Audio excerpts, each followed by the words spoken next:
Hi, my name's Jeff Joseph, and I'm a West LA native. I pretty much moved around the country for a while, lived in the Northwest, and came back to Los Angeles in about 2001, right around 9/11, and wanted to make a change back in my home city, so I moved here and started a hemp store. Then after that, I moved out of the hemp industry and got into medical marijuana, helping expand the cannabis culture and education about the industry. That was a clip of missing person Jeff Joseph, and as you can see from the clip, he is involved in the marijuana industry. He's been missing for over 5 years this week. Is there something we can do to help his family find the answers that they're looking for? It's time to turn on the searchlight.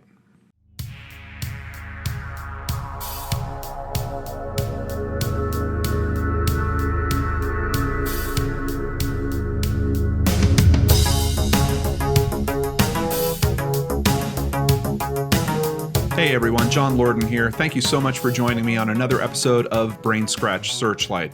So I know today's topic can touch on some people's hot buttons. Not everyone is happy with the state of marijuana on both sides of that argument and across the nation. We've kind of got different things happening in different states now. Certain states have medical marijuana. California now has full recreational use of marijuana legalized.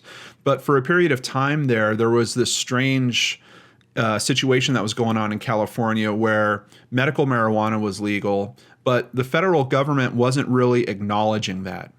And Jeff Joseph was kind of right in the middle of that. He decided he was going to open a dispensary. He did so by the book, at least as by the state laws. But despite that, his dispensary was raided on more than one occasion. And these raids are, it's pretty interesting to hear about these things. I just can't imagine that you would need, you're talking like military operations. They said that there was even air support in terms of the raid that happened on his shop, Organica. So, I guess California has moved through that, but I think we're going to see similar issues in different states. But today's video really isn't about any of that in particular, except is there something about this industry that might be related to Jeff's disappearance? One of the simple things would be, could he have disappeared just because he didn't want to deal with this anymore? Or maybe he had made so many enemies in terms of the government. In a way, I feel like he kind of did move out of the situation. He wound up moving out of California and living in Louisiana for a while, but then decided that he was going to kind of get back into the business a little bit in California. So let's go ahead and start with the screen share here. Interestingly, I don't see missing persons bulletins quite often from the Office of the Attorney General, but we do have a posting for Jeff here. Most of the time, he was known to be wearing a hat. So this is one of the few photos that you'll see where he isn't wearing a hat. That's why I just wanted to show it to you guys, because I want to make sure that you see every different version you can, just in case you might run into him. He's been missing since June 20th, 2014. We do believe there was some contact that happened after that is somewhat verifiable. So it's June 20th to June 21st, somewhere right in there. His date of birth is February 4th, 1969. He stands at 6'1", weighs 200 pounds. There is some contact information. Interestingly, here they have the LAPD's information, but from the other research I've done, I have contact information for the department that he actually went, for the area he went missing from, which is the Humboldt County Sheriff's Department. So that's the contact information I'm going to include down below. And the detective that's been assigned to this case made a pretty bold comment, another thing that we don't hear all the time in missing persons cases, but he was very clear about the fact that if you have anonymous tips, they're willing to take anonymous tips as well. And we do hear that if, the tips being called into Crime Stoppers, but not typically straight from a detective will you hear them say, we'll take anonymous tips directly. Before I continue on with today's research, I have to thank two people that really made today's episode happen. The first is Butterfly Rises. She was very interested in this case. She did research on the case and sent it in. I then sent it over to Christy Arnhart to help me flesh it out a little bit. So this case has had two researchers on top of myself then going through all the information that they've sent me. I want to just give a very big thank you to both of them for helping pull today's episode together. So Let's continue and learn about where this disappearance actually takes place. This is Wikipedia and the entry for Humboldt County. Humboldt County is a county in the U.S. state of California. The population was over 132,000 people. It is located on the far north coast, about 270 miles north of San Francisco. Humboldt County is a densely forested, mountainous, and rural area with about 110 miles of coastline. It's situated along the Pacific coast in Northern California's rugged coast mountain ranges. Now, in terms of beauty, that really makes this quite a beautiful place to see. You just have mountains and trees and redwoods all over the place. But in terms of potential for maybe there being some type of accident, maybe him being lost in an area like that, and being able to find someone like that, it really makes some interesting challenges. So keep that in mind as we're rolling through the information on today's case. A little bit more about Humboldt County before we continue on to the details. Cannabis. Humboldt County is known for its cultivation of cannabis, estimated to be worth billions of dollars. Proposition 215 allows patients and caregivers who are given a doctor's recommendation to legally grow up to 99 plants in Humboldt County. Actually, I don't know if that information's old. I don't know if that might have changed at this point with the recreational use that has now been legalized, but let's see. In the early 1970s and late 1980s, Humboldt County saw a large migration of the Bay Area counterculture to its region. Many came looking to purchase cheap land and ended up growing marijuana to pay for their land. Especially around Garberville and Redway, the rural culture and hippie scene eventually collaborated to create a rural hippie community in which marijuana became the center of the economy and the culture. Many people prospered by exporting their marijuana down the California coast and to other states because of its reputation for its quality. A Redway radio station, KMUD, in the past has issued warnings and alerts to the region with information on whereabouts of law enforcement on their way to raid marijuana gardens. That's how big of a culture thing it is up there. The radio stations are even letting them know, hey, law enforcement's on its way in your direction. Because of this kind of counterculture thing, we've seen in some missing persons cases before where occasionally communes could throw some complications in terms of fighting missing persons.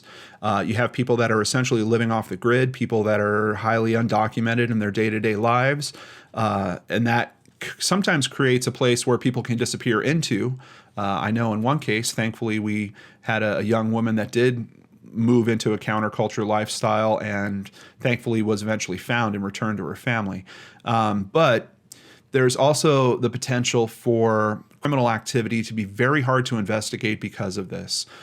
So there could be something else going on in this case in particular, once again, because of the type of area we're talking about and its disconnection from kind of the traditional traditional lives that a lot of people live in society, in California specifically. But crime. Humboldt County is known for an unusual amount of missing persons cases.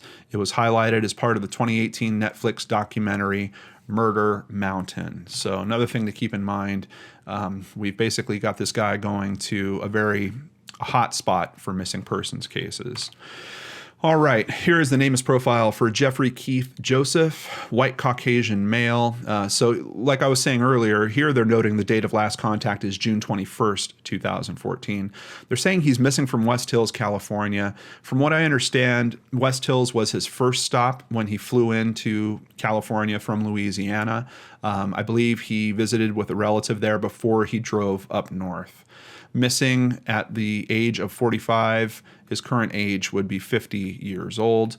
A little bit of variance in the information here. Height, we have 6'2". Weight, they've got 210. In terms of last known location, once again, they're saying West Hills. I'm not exactly sure why, especially because of the date they're considering. The date they're considering, he certainly was out of the West Hills area. But circumstances of disappearance. Jeff left Los Angeles on June 20th, 2014. He was driving a 1998 green Toyota RAV4 with Louisiana license plate XMZ062. Now, that's another thing that's really troubling about this case. We don't just have Jeffrey missing. His vehicle is missing as well. And that's a pretty rare occurrence. Not it's a more rare occurrence, let's say, than traditional missing persons cases, because it's a vehicle. How do you hide that? There's information all over that can tie it back to the owner. So it kind of pushes my mind in the direction, just on the outset of looking into this case, of the possibility of maybe a car accident or, rolling off the road and it being lost down a hill or down a mountain of some kind, something along those lines. But it certainly doesn't rule out a foul play scenario as well. It's just we've got a very large object that's missing on top of Jeff being missing. For his physical description, hair color, it says unknown or completely bald. I'm seeing other descriptions that say, even in here, they have a head hair description of the color is brown and gray mixed, and it's about 50-50. He does grow out his sideburns, but he sometimes shaves them. He's totally bald on top. The only hair is at his sideburns and on the very lower portion of his head towards his neck. Once again, this is noting he always wears a hat. Even the picture they have of him here, he's wearing a hat. I've seen other comments say that in particular he seemed to like wearing fedoras. For eye color, we have brown. No other distinctive physical features. We don't have clothing and accessories in terms of a description. We just once again get the information about the 1998 Toyota RAV4 with the Louisiana license plate XMZ062. Also has a sticker on the back window for Louisiana State University, or LSU. And here over at the Charlie Project, Megan once again has put together a great collage of most of the known photos of him and included a picture of the RAV4 that is similar in style to Joseph's. And that's another thing that's unfortunate about this case is the RAV4 is green, and we're talking about a heavily wooded area. There's a lot of green. If that is sitting in a ditch somewhere, even with a helicopter flyover, I think there is a chance that it could be missed because of the color of it, and especially if it's a few years after the fact and foliage could have grown over on top of it. Let's just get a little more detail from Charlie Project. Joseph was last seen in Humboldt County, California on June 20th, 2014, driving the green 1998 Toyota RAV4. The vehicle has never been found. A Louisiana resident, Joseph was driving from Los Angeles to a marijuana farm in Humboldt County. So essentially, he had rented a farm up there, and he went to business, this time growing. Before he was essentially running a storefront where he's directly selling to the public. And he was charged for some things around that. Just I don't want to skirt around those issues. It's just I don't think they're related to anything directly related to this case. That he received a couple charges for laundering money. They were concerned that he might have been selling to students of a nearby high school and some other things of that nature. I don't think that aspect was ever proven, but essentially he went on probation. Seems like he left California behind, tried to start a new business in Louisiana where I believe he was manufacturing flags, but then kind of decided he was going to get this business rolling in far northern California again, where he was going to be cultivating marijuana. Reached out to a friend of his to work on that. His friend said, sure, but I've got this other buddy that I want working with me, or I'm not going to do this job. Jeff didn't know that person very well, but said, whatever, yeah, I need the help. Let's go ahead and do it. From what I understand, 3 people were working on the farm. Jeff wasn't there a whole lot, would just kind of come in to visit. And we're talking about a large section of land. His sister was on a podcast. It is called Unfound, and it was published about 2 years ago at this point. And she talked about the dynamic there, about him not really being too familiar with one of the guys in particular that's working on the farm, and him essentially just kind of flying in, checking on the farm. She said it could have been up to 80 acres worth of land. That is a lot of land. There could be a lot of growing that's going on there. I've seen estimates that his farm could have been worth anywhere from $550,000 to more than $1 million in terms of the crops that could have been growing there. So we're talking, if we are talking about a foul play scenario, looking for the motive, not too hard. We've got a significant amount of money. On top of that, Jeff was known to travel with pretty large amounts of money on him. And there's another little side story I've seen around this with a friend of his that might have been trying to purchase some marijuana also, might have given Jeff some money for that, or there was some type of loan with that friend. And then he traveled to California to make this happen. I don't know if that friend ever got what he intended, because we had Jeff disappear. So just, we've got a lot of interpersonal, and we've got business dynamics in what is kind of a gray market industry at this point. If I remember right, the time he goes missing is before, I think the recreational use in California has only kicked on over the past year or two. So this is still when it's not a complete black market industry, but it is kind of in the gray a little bit, especially if you consider it from federal perspective. But let's go ahead and continue with some more information over at LA Weekly.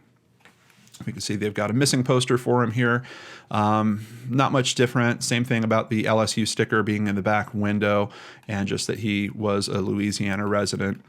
The last known whereabouts of 45-year-old Jeffrey Keith Joseph was the Hoopa, California area of Humboldt County, the location of a cell phone tower that pinged a call he made on the morning of June 21st, family members said. He later missed a July 1st flight back home to Louisiana. Butterfly Rises has sent me a pretty detailed analysis of the ping information, so we're going to get to that, and we're going to kind of do it step by step so we can see the locations that are actually where his phone is pinging, at least. His sister, who for the sake of this article didn't want her name published, but I believe it's the same sister that is interviewed on the podcast. I think her name is Vicky, but she said that he had left his uncle's home in Chatsworth on June 20th in his 1998 green RAV4. She said he intended to visit a farm in Humboldt County, California, which is part of the largest marijuana growing region in the United States, an area often referred to as the Emerald Triangle. One person from that farm has subsequently left the state. Another has changed his number, according to a man who identified himself as Joseph's cousin. The family has hired a private investigator. According to information from the family, being in contact with these guys has been somewhat rough. The guys seem to have come into some money after Jeff's disappearance. They originally said that they were going to keep working on the farm and then give a portion of what they had made to the family. It seems like that never happened. Jeff had bought equipment for the farm, including a truck that was on the farm. The family went to try to recover all that stuff. It was all gone. They did just find a couple of personal keepsakes of Jeff's, but that's about it that they found at the farm when they did get access to it, which is kind of its own story, because a woman that is kind of the caretaker for the owner of the land there wouldn't let the family come onto it for a period of time. And I'm telling you guys, just a lot of drama in this case.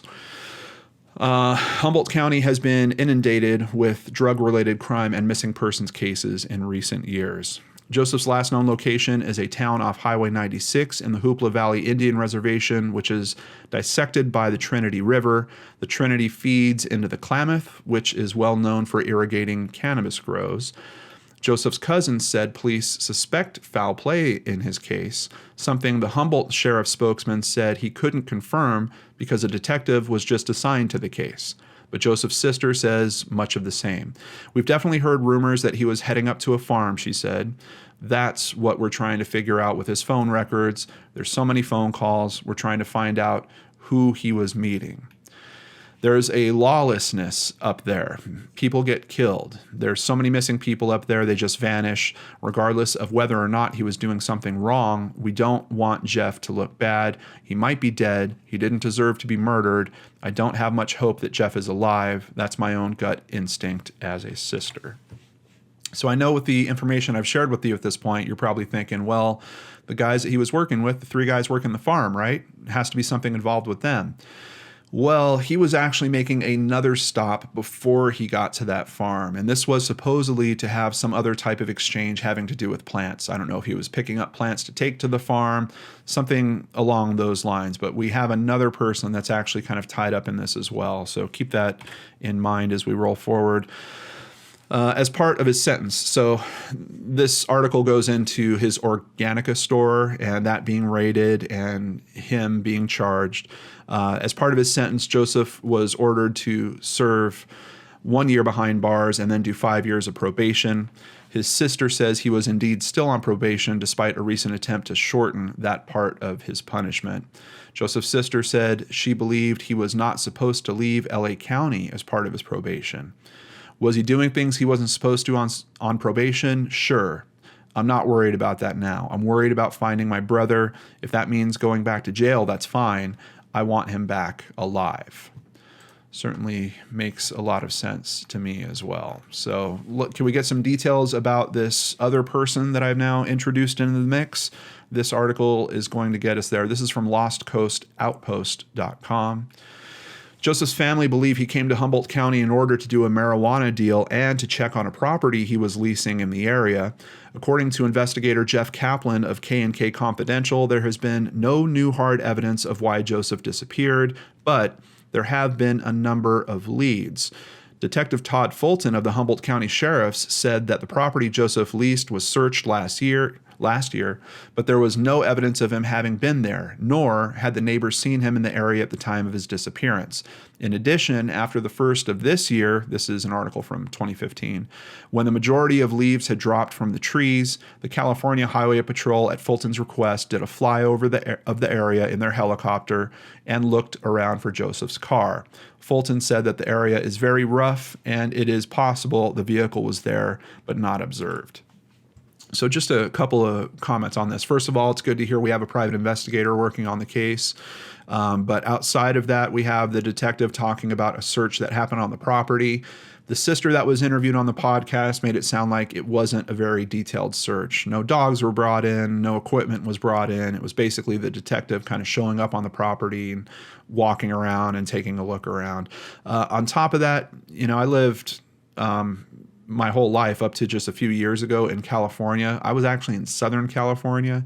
I don't remember leaves falling from the trees in particular at the end of January. I don't really know what that's about. I don't know that would have been the best time to do a flyover in particular for a search for him. So I don't get what that comment's about at all. But admittedly, the detective's even saying it's still quite possible that the vehicle is out there. So what about the private investigator? Kaplan, who was hired by the family, says that cell phone information indicates that Joseph, or at least his phone, was in the area on June 21st. Several people who might have seen or spoken to him while he was there have failed to respond to numerous attempts to communicate. Can we guess who those people are? One individual is Robert Chris Hunter, and this is actually a photo of him in the article here. Let me go ahead and see if we can bring up a bigger version. There we go. So this is the person he was going to meet up with before he was actually going back to check on his farm.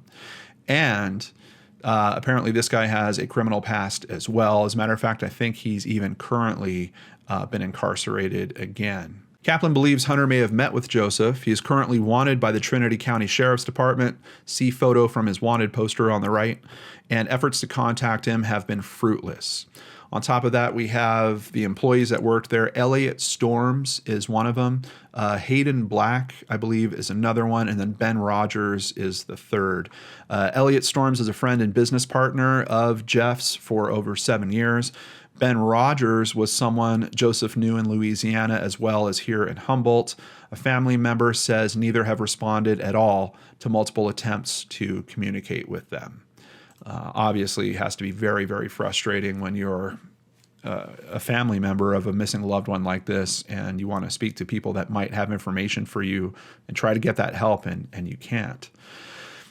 So this is a blog. Christy actually found this and sent it over to me and said that she didn't include anything from it because she didn't trust the information. And I have to tell you, after I read through it, I'm not sure I trust the information either. It's not really lining up with several of the other articles and even the interview.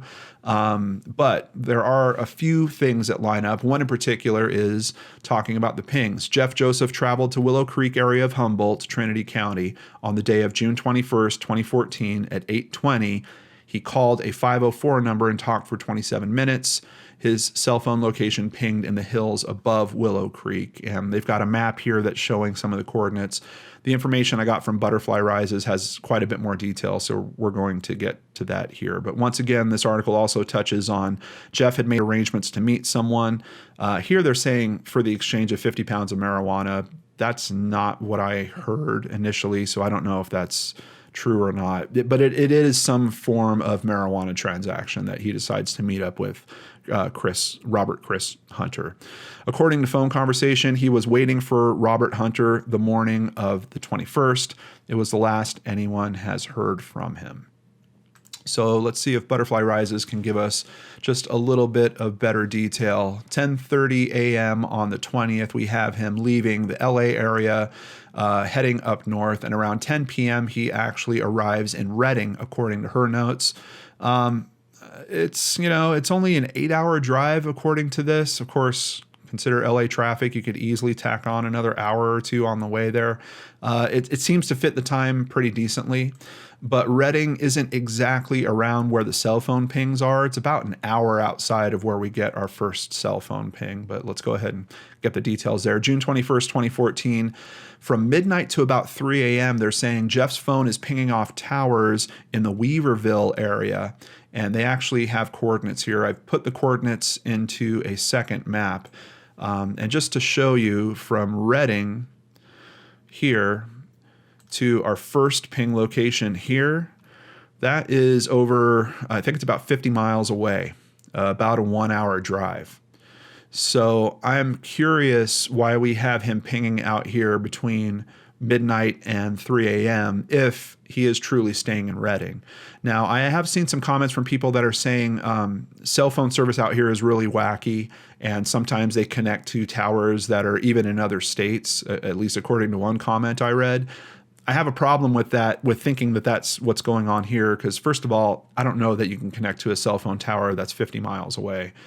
Maybe it's possible. I have no idea. But considering Redding is actually a town, you can see it's a pretty populated area. I'm sure they have cell phone repeaters and towers that are really swarming this area in particular. So I don't think it's his cell phone can't find a signal here and he's attaching to some tower that is, 50 miles away. Doesn't really seem to make sense for being in that much of a populated area like Redding. So then from 3:40 to 6 a.m., there is no activity. It says, is he possibly sleeping? I guess one thing that we could consider is if he was going to meet up with Mr. Hunter for this drug deal, maybe he just tried to drive out there and pulled along the road somewhere and slept before his meetup time with him the next morning. I haven't seen anything confirming that he actually stayed in Redding. I don't know did they confirm that he got a room there, that he, got a hotel of some kind, something along those lines. I don't recall hearing anything about that on the podcast either. So that's kind of a question that I have there, and it would make sense in terms of what we see with his ping stuff going on from midnight to 3.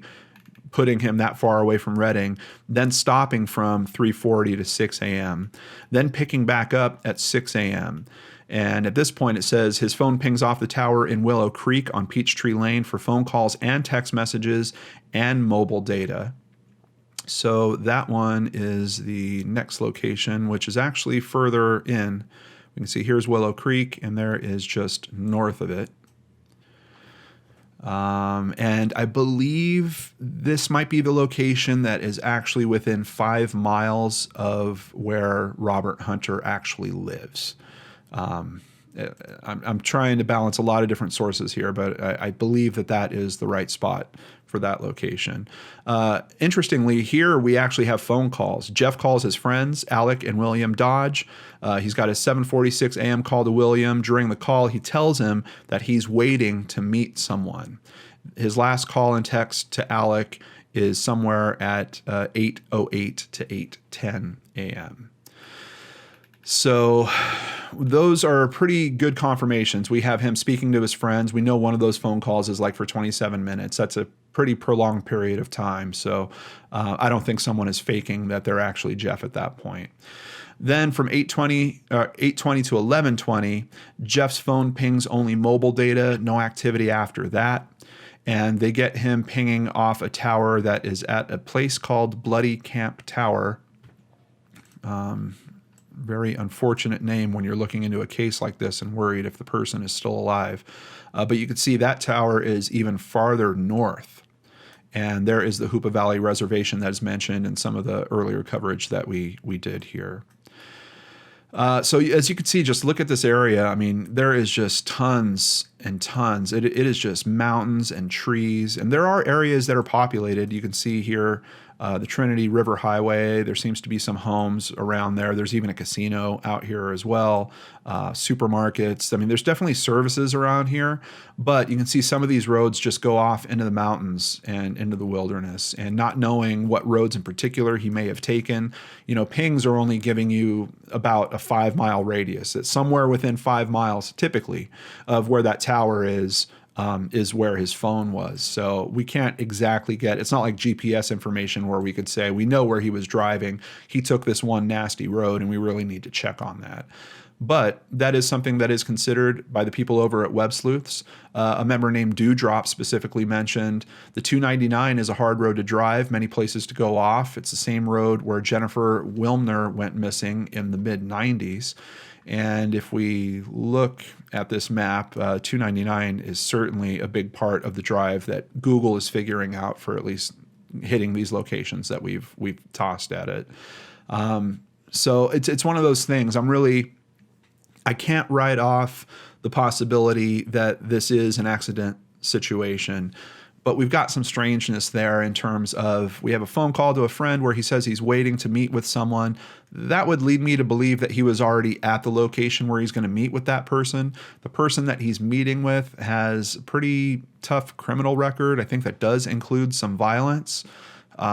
Certainly a lot of concerns there. And then you have the people that he's supposed to meet up with at the farm saying that he never shows up there. And at least according to his sister in the podcast, there's some connectivity between the guys that work at the farm and the person he was going to meet up with before as well. These people aren't entirely strangers. So is there some type of collaboration that's gone on between these men to harm him, to rob him, and then to take all of the profit from the farm that he is renting as well? I don't know, but I know the family is certainly concerned about that. So because this is the 5-year anniversary, a new article has come out. This is a website called kymkemp.com, June 21st, 2019, and we get a comment in here from his sister. This week, Jeff's sister, Vicki Ann Joseph, posted on a Facebook page devoted to finding her brother. Jeff's life was taken from him. No one was questioned. No justice was given to Jeff or those of us that love him.